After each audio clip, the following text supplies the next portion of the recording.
Hey everyone, in this video we will see how to fix Aura digital frame not turning on, power boot and hardware fix guide. Fix 1 is wait for the frame to boot. Connect the frame to power, then leave it plugged in for last 23 minutes. Then wait for the display or LED indicator to turn on. Second one is perform a power cycle.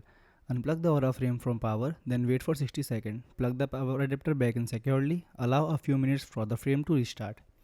Third one is try a different power outlet. Disconnect the frame, plug it into another knowing working wall outlet, then avoid extension cord or overloaded power strips during testing. Check if the frame powers on.